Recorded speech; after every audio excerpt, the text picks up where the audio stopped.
Mes chers compatriotes, cette année, vous allez élire un président ou une présidente de la République. Et le débat climatique doit être à la hauteur de l'enjeu.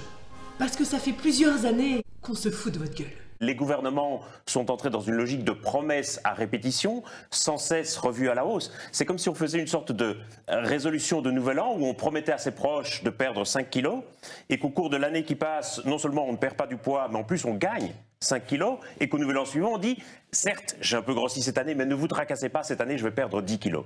On est exactement dans ce scénario-là avec les gouvernements. Pour en finir avec ce schéma, voici les 3 choses que nous devons exiger du débat à l'élection présidentielle.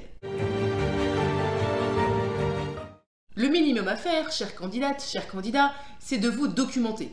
Et pour cela, je vous propose plusieurs pistes. Lire le rapport du GIEC. De lire un résumé pour décideurs du GIEC, c'est 30 pages.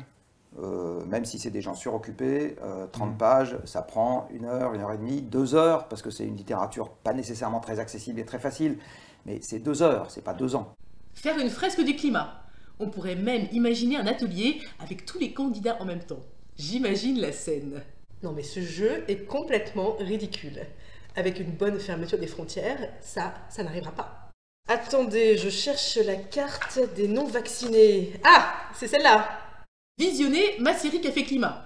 Chaque épisode dure moins de 5 minutes et vous pourrez en regarder un par jour en buvant votre café.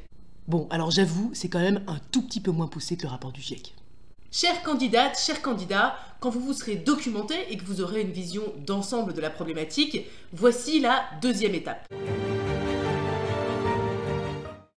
On ne peut plus se contenter de slogans ou de déclarations de principe. Il nous faut des actions qui servent à quelque chose. Et pour ça, il faut des réformes chiffrées en économie de gaz à effet de serre. Il faut calculer pour vérifier l'efficacité des mesures. Vous voulez un exemple de mesure?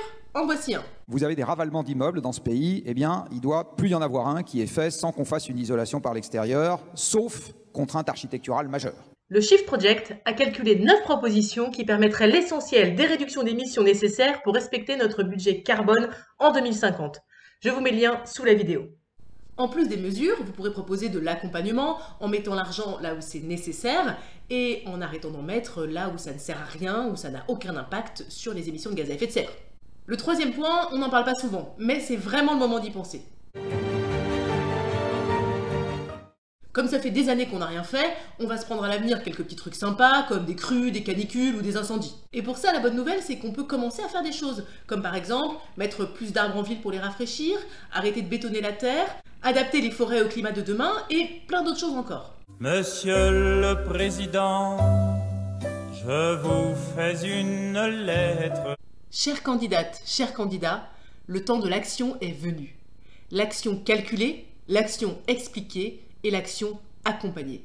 Nous pouvons encore influer sur notre avenir et nous adapter. Ouvrons ensemble un nouveau chapitre de l'histoire de France et révolutionnons notre société. Nous, citoyens, nous sommes prêts.